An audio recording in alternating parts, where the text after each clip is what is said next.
everyone, and welcome back to Ari Says Stuff. I just have one quick question. When did TikTok become QVC? When did TikTok become the shopping channel? I'm an avid TikTok user, and something in the TikTok air is definitely different. Ever since the TikTok shop feature was added, the TikTok experience just isn't the same. The other day, I decided to count, and 7 out of 20 videos that I watched contained an ad or some type of sponsored product.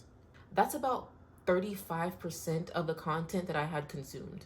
That includes those sponsored ads, eligible for commission posts, and those live videos where people are trying to sell you things, like watches, wigs, and press-on nails. Our USA friend, go ahead and check it out in our link number 1. Okay, so oh my god, 3 more pieces of the baby. Look at that, Christmas is really coming so soon, right? So go ahead and grab this one as the Christmas. I don't know about y'all, but the TikTok shop feature has completely messed up my For You page. Now, if you don't know what the TikTok shop is, TikTok basically says that it's where businesses can display their products on a new product marketplace, and customers can easily search and discover promotions. Product recommendations are showcased via product listings and shoppable content, and customers can manage orders all within a single tab. Outside of the shop tab, people can also have those in-feed posts that are eligible for commission, or also those like live shopping events like I mentioned before. That's all a part of the TikTok shop experience. Now for me, like I said, it has completely changed the way I see TikTok. The second I see a post from a regular user and it says eligible for commission at the bottom, I immediately get weary. I, as a viewer, automatically know that you're trying to sell me this product because you get paid for it. And it's not like, for a lot of them, it's even their own personal business or brand that they're passionate about. It's usually like a cheap product that's similar to like Temu or AliExpress that they're getting paid a certain percentage on every time they sell. And honestly, to me, it doesn't even make it feel trustworthy. I'm not judging them for trying to get their money at all, but I will admit that it does make their opinion a little bit less valid to me. Like, are you just saying the product is good because TikTok is paying you? A lot of times it's things that I don't even really need. None of us really need a lot of the products that they're trying to sell us on TikTok. TikTok has always had a really sketchy platform, in my opinion, with their algorithm that's designed to keep you on the app longer, or them using your data to figure out what you like, again, to keep you on the app longer. But the TikTok shop feature just feels way more in your face. You know, like if you're trying to get my money, at least don't be so blunt about it, you know? Don't be so upfront about it. I want to feel like I'm buying something because I really want to, not because you're showing me the same product 50 times within an hour.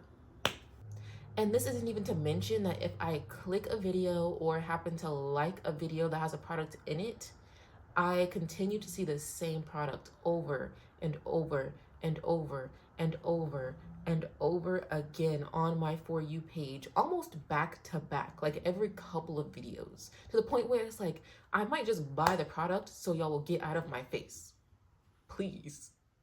The bombardment of ads on the app is really making me not even want to be on the app, and I'm an avid TikTok user. And I'm not the only one that feels this way. A writer at Vox had this to say about the TikTok shop impeding on their experience on TikTok. TikTok's personal feel was always kind of an illusion, driven by recommendations, algorithms, and the tendency of the app's user to treat the For You page a bit like a horoscope. The shop videos, rather than slipping into the illusion that the For You page was really for me, instead felt like interruptions. Whether that will change how users feel about the app remains to be seen, but TikTok certainly is changing. And I honestly couldn't agree more. Now, for me, that is that annoying aspect of having to be interrupted every couple of videos with an ad of some sorts. But I also think there is a deeper issue that comes along with this TikTok shop. I can't help but to think if this is just another shovel digging us deeper into the hole of consumerism and overconsumption. And I can't even completely say if I'm all the way mad at us individuals partaking in it when it's shoved in our face from such an early age. Really, these big companies like TikTok really need to take more accountability for the part that they're playing in it. That's not to say that we as individuals can't do better when it comes to overconsumption, but TikTok has people working for their company whose whole jobs are to keep us on the app and figure out how to get our money. And it's working in a lot of ways.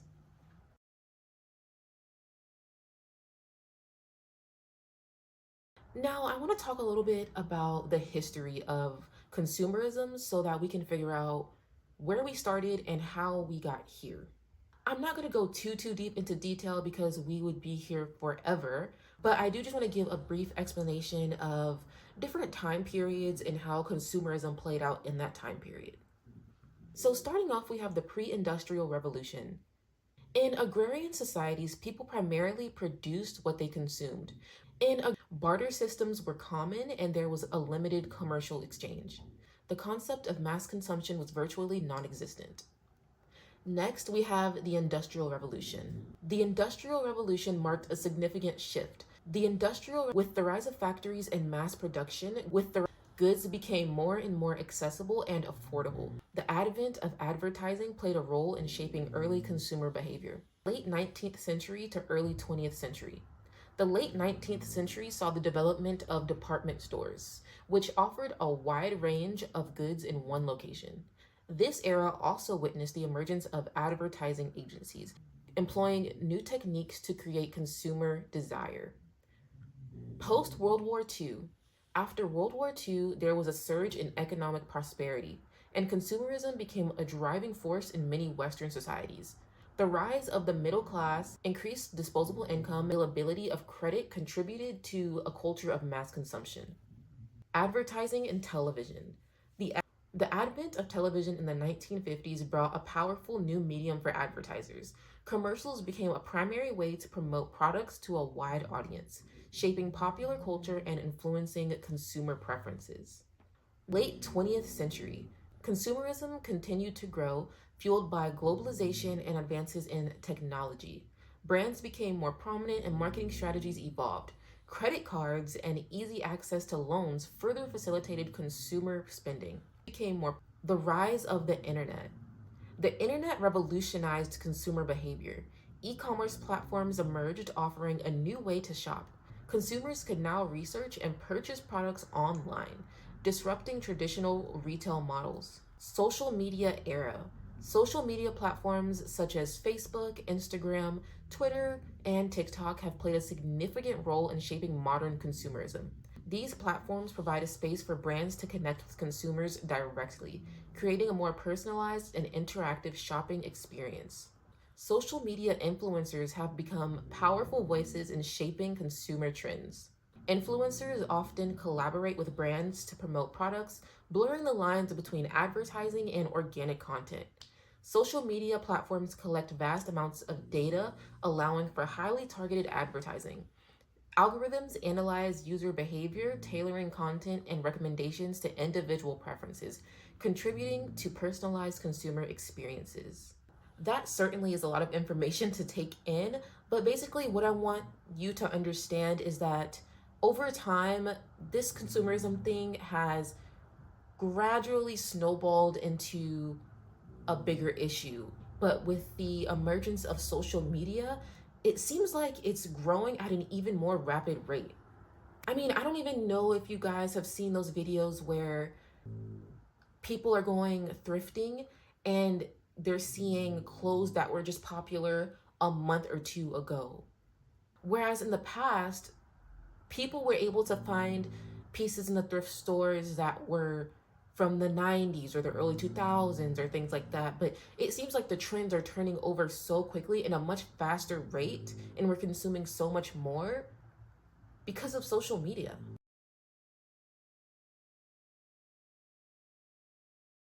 I do think that this will have bigger consequences in the future. One of those being the pressures that come along with monetizing our content. With so many of the products being pushed by actual users on the app, like I mentioned earlier, I'm sure others can relate, it makes the products feel like they're not as trustworthy when they're being shoved in our face in such an inorganic way.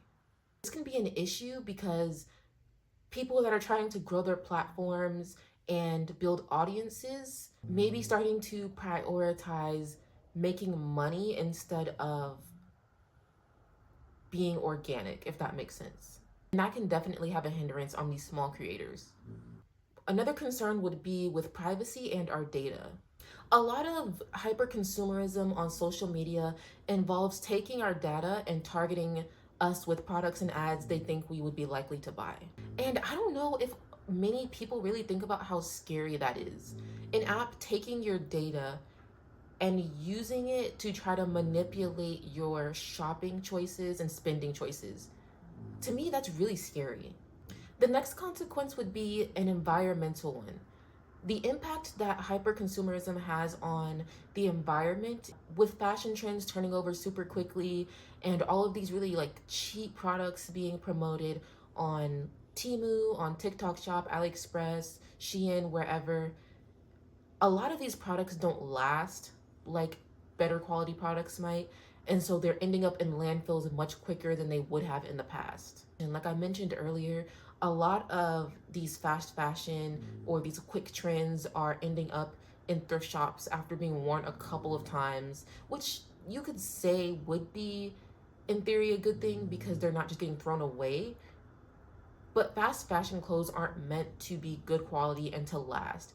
Like I said, the way you would find sweaters or jeans or different clothes from the 90s or the 80s that have been in someone's closet for like 40 years, these Shein clothes are not going to be in our closets for 40 years, and they're not really going to be really in our closets for more than a couple of years. So them being in the thrift shop is really comical to me. Next, I want to talk about how this has an effect on our mental health. Social media can really foster feelings of low self-esteem and inadequacy because for a lot of us, we're comparing ourselves to other people and their lifestyles and the material things that they have. And this lifestyle is seen really heavily when it comes to celebrities and social media influencers. Social media really portrays a very curated and idealized versions of these people's lives, which then can lead to over consumerism because people are trying to get these products and the new trending makeup and the new Stanley Cup and the new whatever to keep up with the lifestyles that people are living on social media, which in reality are not completely real. It's like a more modern version of that saying, keeping up with the Joneses. But instead of keeping up with the Joneses, you're keeping up with the influencers or what have you. Lastly, I'm going to talk about how it can kill authenticity, how it can kill just being yourself. There's a lot of people that want to create content from what they see and be and look like just like everyone else. And I'm a victim of it. A lot of us are a victim of it. When you're constantly seeing the same thing over and over again and being shown that this is the ideal lifestyle, of course you're going to strive for that. And sometimes start to feel as if the life that you have is inadequate, or your genuine interest or genuine style or likes or whatever aren't right. Sometimes it can feel like if you're not getting the newest products and keeping up, that you're not going to be liked and people actually aren't going to want to tune into what you have to say.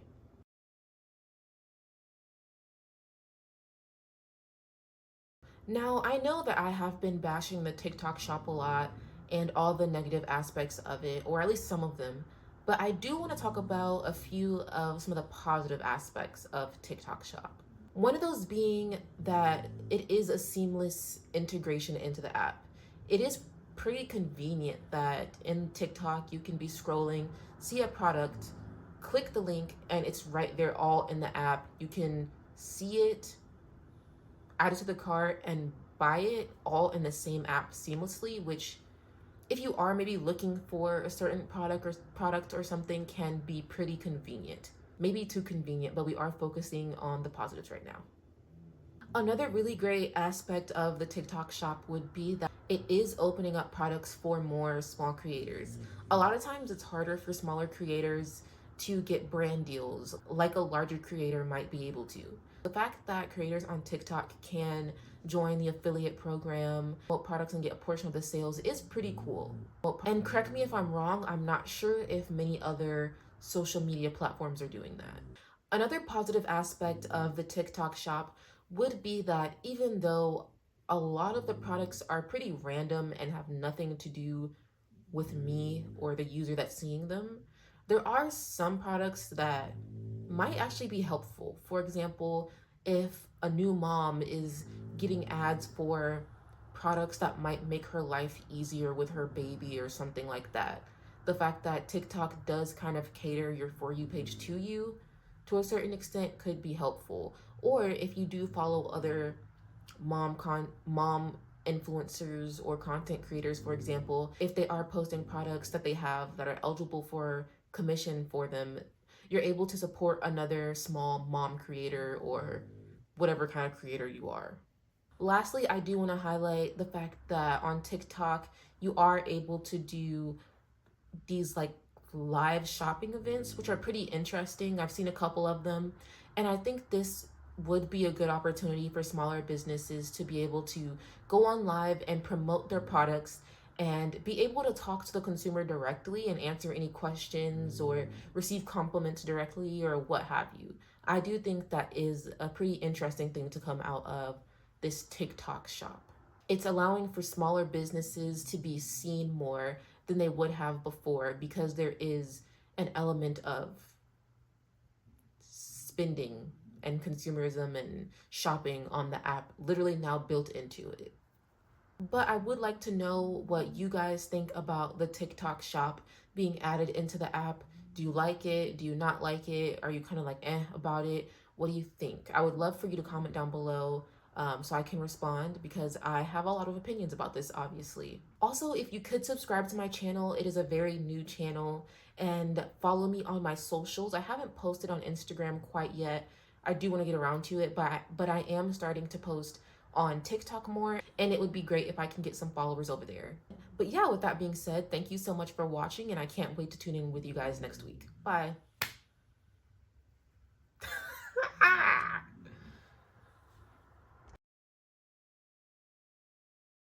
One of those being the pressure to monetize your content and the authentic and the on and the authentic and the authentic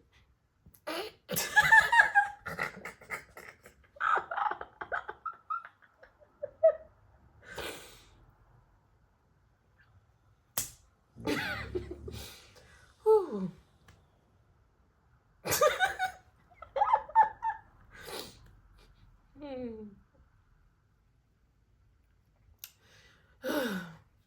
Okay, let's try that again.